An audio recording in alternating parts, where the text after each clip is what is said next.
What's up, folks? Ruckus Reacts, right back at it. Told you we'd be back soon with the next video. Next video is gonna be Making the Case, Larry Bird by Clayton Crowley. This one has been, well, not only did it come up second in the poll that I just put up yesterday, but I've also had numerous either subscribers or viewers request doing this video. So we're gonna check it out. I'm interested to see what it is. And yeah, guess let's hop right into it. Basketball is special. The size of the court and the lack of pads or helmets give fans the most intimate experience of a team sport that exists. And because of the different styles that basketball allows for, players develop their own distinct identities and signature styles through their creativity, flair, and athleticism. And although no player succeeds alone, the scoring volume and two-way nature of the sport give individual stars a nearly unprecedented amount of control over the flow and outcome of a game. For this reason, players are constantly compared to their peers and to the legends of the past in order to answer the most hotly contested question in the sport: who's the greatest to ever do it? For many, the question is redundant. They believe in only one right answer: their answer. Others might have their own personal stance, but acknowledge one or two alternatives. But I believe that there's much more nuance to the question of greatness and more answers to it than you might think. By my count, there are 8 players in NBA history that have a substantial claim as the GOAT. It's a subjective thing though. I can't give you a definitive answer. All I can do is make the argument. So today, I'll be making the case for Larry Bird as the greatest basketball player of all time.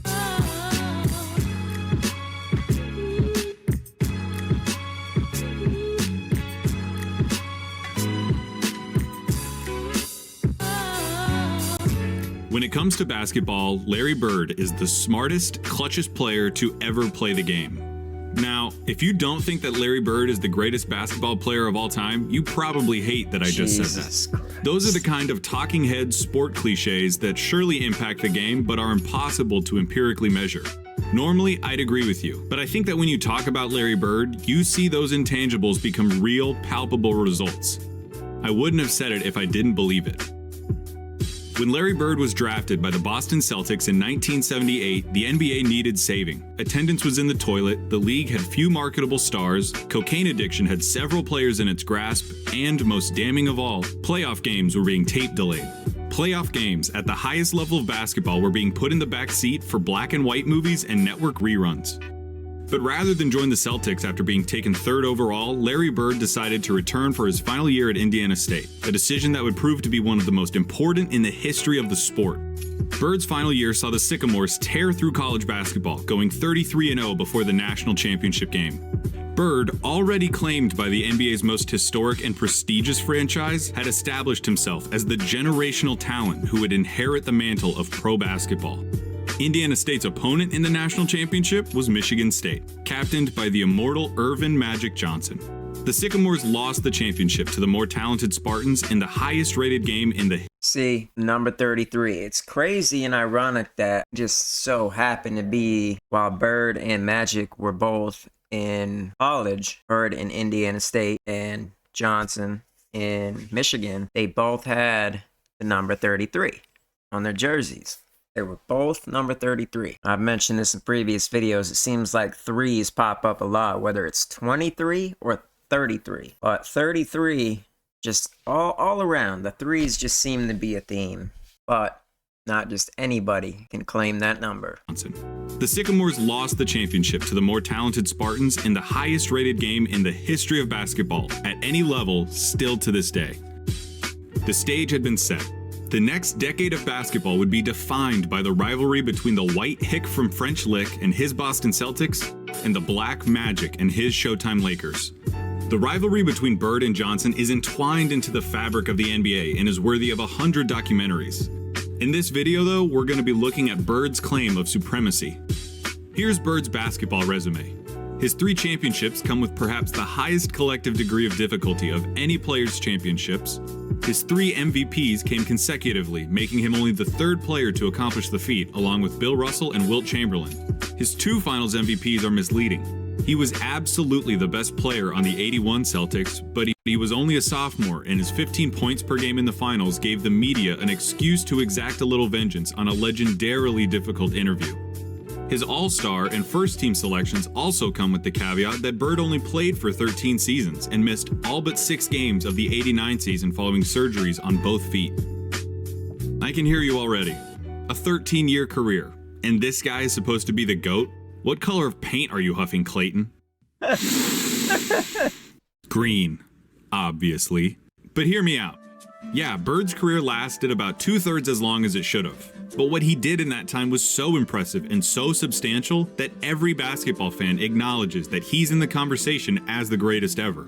Doesn't it matter that those 13 years saved professional basketball, delivered a disproportionate amount of memorable moments, defined the golden age of the league, and produced a career by which all other forwards, before or since, are measured?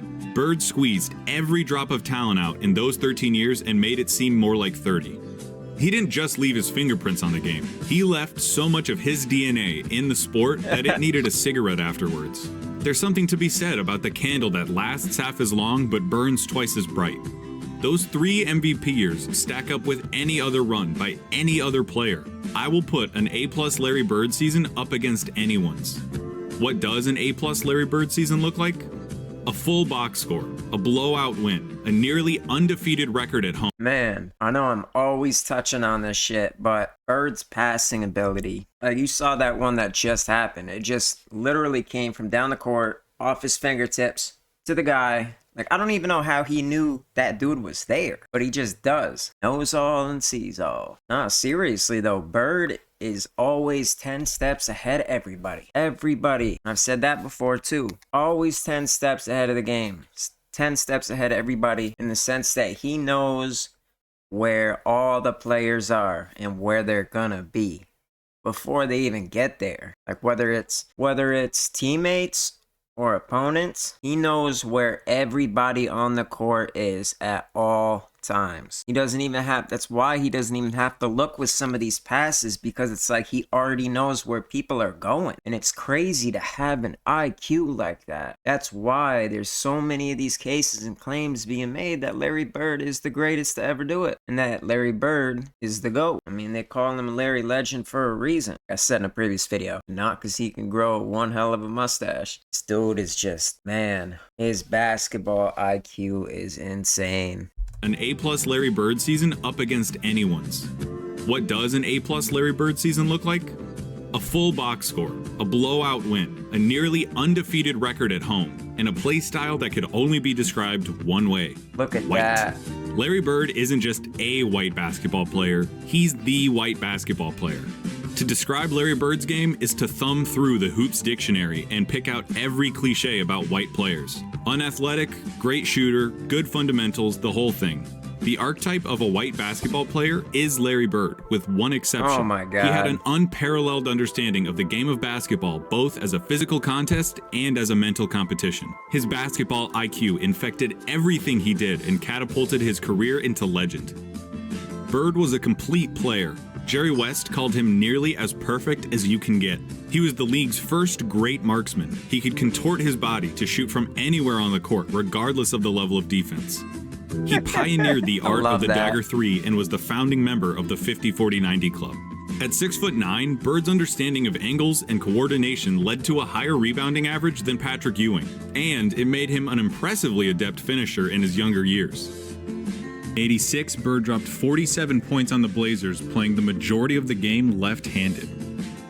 His lack of quick lateral movement meant that Bird didn't do much when it came to slapping the floor and picking up the opposing point guard, but his size and omniscience gave him the ability to body similarly sized players, read defenses like a free safety, and pick off passing lanes with ease. His passing was transcendent, and I'll highlight it later. And of course you need to know that Larry Bird was a tough effort. He had a superhuman motor and dove for loose balls like a beagle at the park.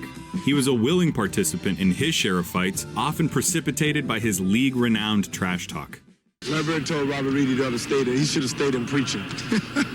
That was funny. He had 50 points. I was guarding in my rookie year. He looked at me and he goes, "You can't stop me." And I looked at him and I said, "Gosh, Boy, you're so confident. He proceeded to score like 10 straight points on me. The coach took me out the game. He walks by and he's laughing at me. He was a basketball genius. He'd be a step ahead, a thought ahead, play the game like a chess game. I'd much rather guard Michael Jordan than Larry Bird because you have to play the game as a thinker when you're playing him. You have to get inside his mind. If you put all of us in a room, you know, Magic, Jordan, myself, and Bird probably be the guy who walks out of the room at the end of the day.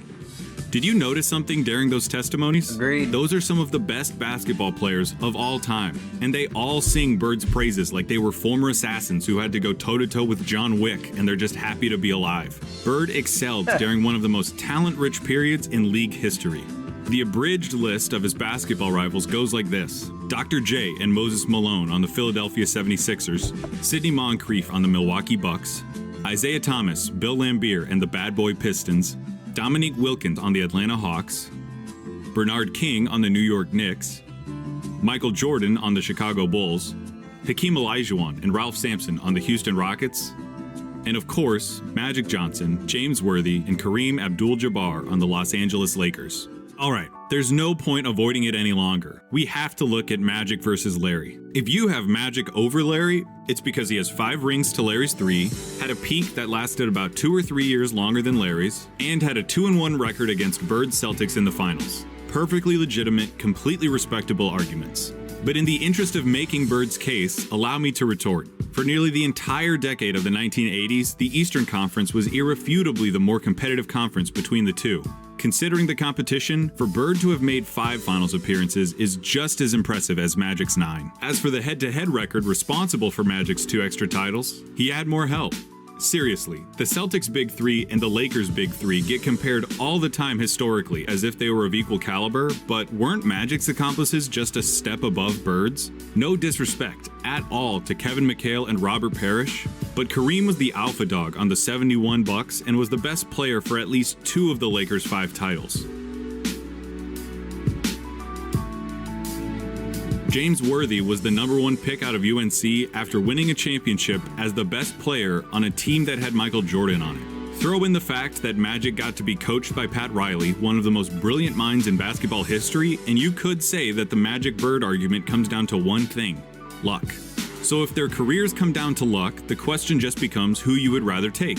Now, I'm not making this video to tell you why you shouldn't take Magic. I'm making this video to tell you why you should take Bird. Not just over Magic, but over everybody. One thing that helps him is the fact— I love when he does that. When he does that, the fakes, you know, like this or go like this. It's like, and people fall for it because he does those passes and he gets it to people, so they trying to keep up with Bird. I mean, Bird's always 10 steps ahead, remember, but they try to keep up with Bird, and he can get by with those fakes like that because people are expecting he's gonna do wild passes like that because he does them and he completes them. Like, gotta have a migraine after going against this dude on the court. Throws everybody's game off because everybody goes in there with a game plan, but once you get onto the lights and get on that court, it's a different story. They all got a game plan for what they're gonna do, how they're gonna go against Bird, because there's been times in the past, seen it on these videos we've reacted to, I've talked about it, how, and you guys probably already know, that teams, like their coaches, would have their strategy around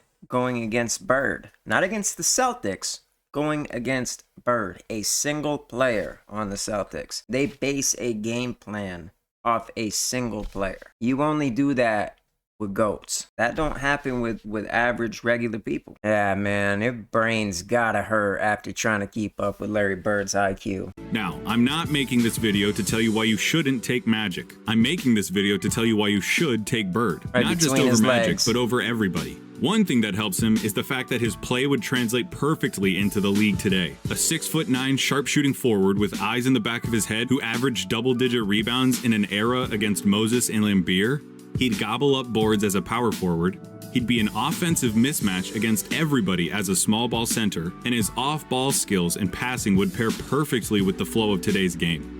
Add in his competitive mania and 3 generations worth of medical advancements, and we're talking about a player who could have stuck around so long they would have had to rename the league.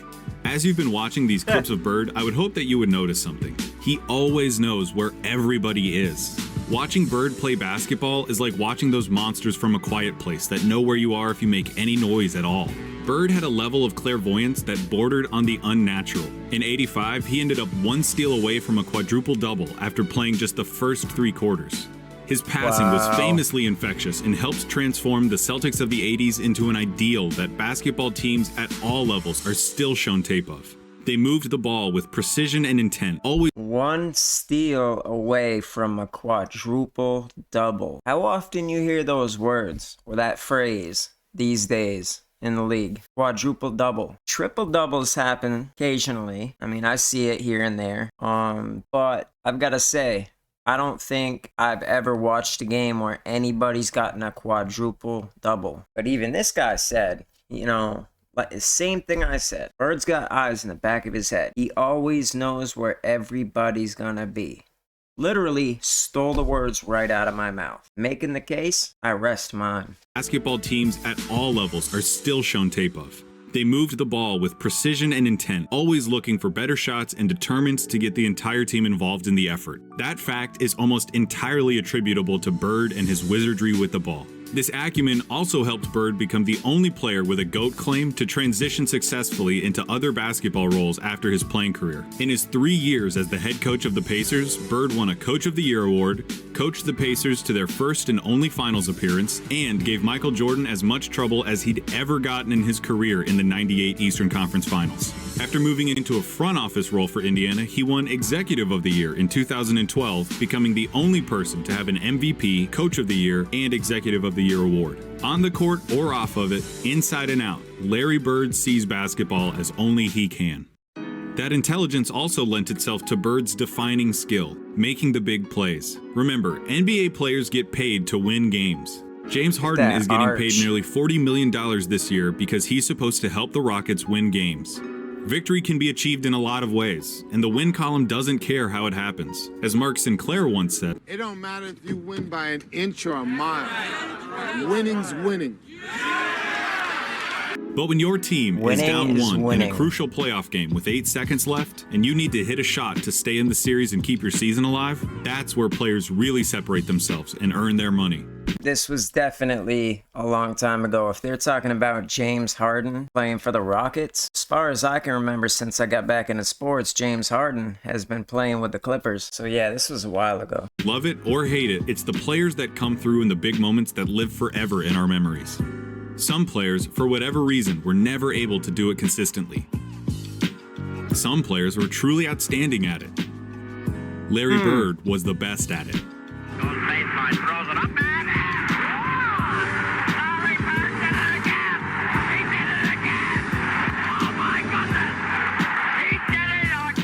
I'm not going to give you the stats about his field goal shooting under 2 minutes with a score that's this close, or tell you who has the most buzzer beaters, or any of that. Take that for data. I'm just going to show you clutch moments in clutch situations. 1985 against the Blazers. Bird drops 48 points, including this. Down 1 with 2 seconds left. Inbound pass, the double team in Bird. Larry, fake, fall away. Buckets. All right! 1985 against the Hawks. Bird sets the Celtics scoring record with 60 points with shots like these. They open the right side. Bird the fall away. 60 points in a playoff game. 1986 against the Rockets. Not all of Bird's clutch moments were singular. The bigger the moment, the bigger his performance. In Game 6 of the 1986 NBA Finals, Bird clinches the championship with a triple-double in what he calls the best game he ever played.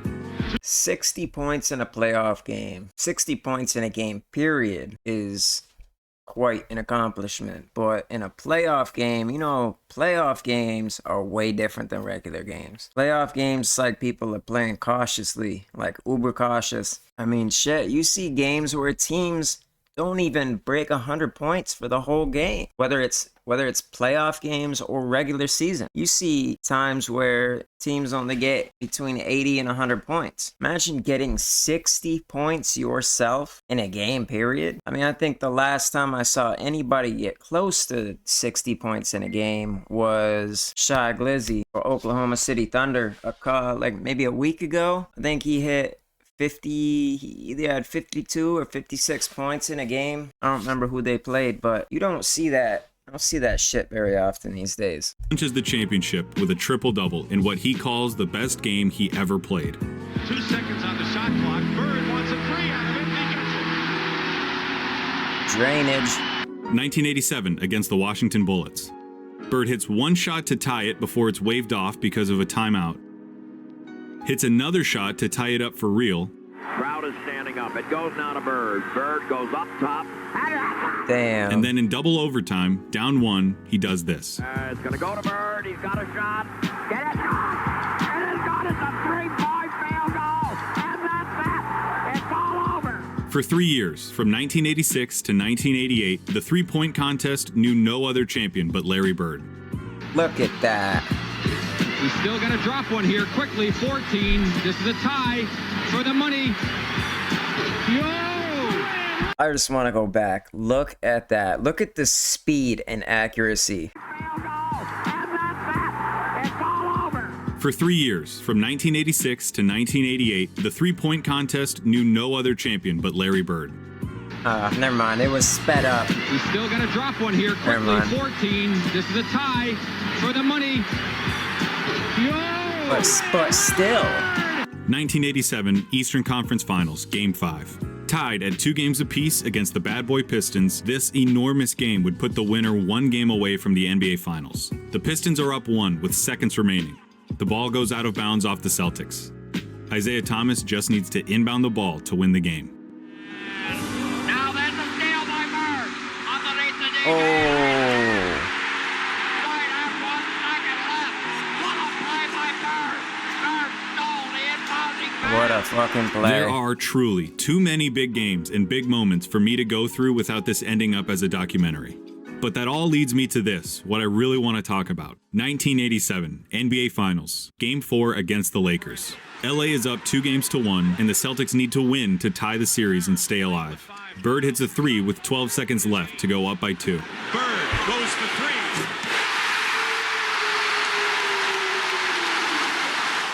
Kareem comes down and gets fouled with 8 seconds left.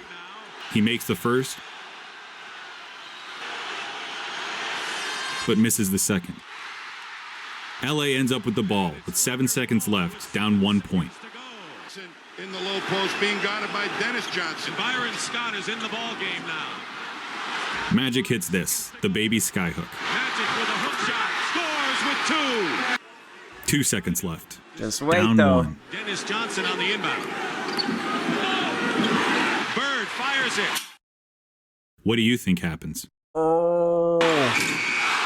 I bet it wasn't that. When I paused the tape and the ball was hanging in the air, you thought it was going in. Bird thought it was going in. Nope. The first time I saw it, I thought it was going in, but I remember that. I think it was from A Courtship of Rivals when we did that reaction. I forgot about that. Oh my God, I forgot about that. That sucks, man. That was sailing right to the basket, too. Bird thought it was going in. Magic thought it was going in. I've seen this game before, and I still think it's going to go in. But it didn't. Yeah, Pat Riley said it himself. We got lucky.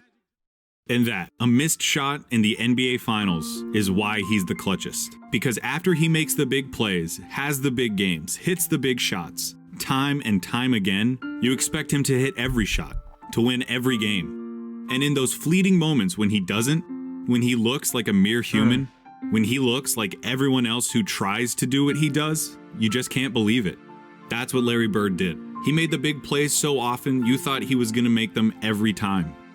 He helped turn basketball into a global phenomenon, paving the way for every Michael Jordan, Kobe Bryant, or LeBron James who comes through our lives. He played basketball in its purest form and captained a team that is consistently ranked among the greatest of all time. He has the second highest win percentage in the history of the NBA. behind Magic by less than 0.5%, about 10 games. He was the complete package, a player with no holes in his game whatsoever. They called him Basketball Jesus. He didn't get that name without doing something extraordinary. He saved basketball, and he did it by playing it better than anyone else. Here's Magic at Bird's retirement in 1993. Larry Bird said that there would be another Larry Bird one day. And Larry, there will never, ever, ever be another Larry Bird.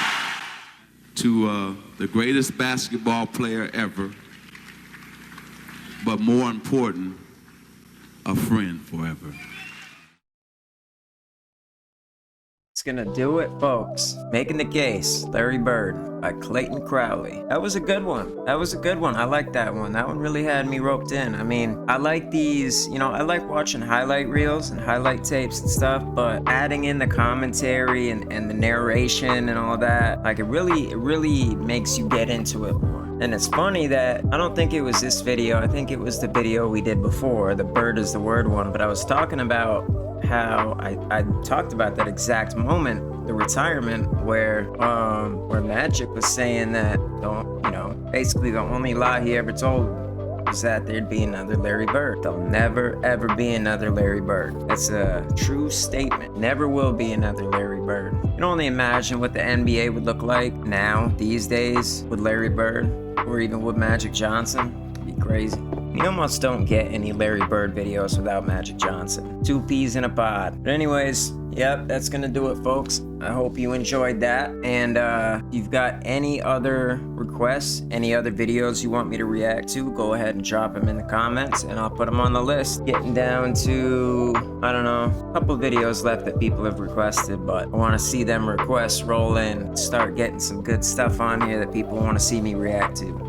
I got all day. Well, not every day, but I'll get to them. You guys see how active I am. Also, if you're new or if you're returning and haven't subbed, go ahead, do your boy a favor. Hit the thumbs up button, hit the share button, hit the subscribe button. Really trying to build my fan base. Gotten a decent amount of subscribers so far in my first 3 weeks, but trying to get up there. So help your boy out. Hit the subscribe button, hit the notification bell. That way you're notified every time I drop a dope video like this one. And yeah, that'll do it, folks. So I'll catch you on the next one. Ruckus Reacts. Deuces.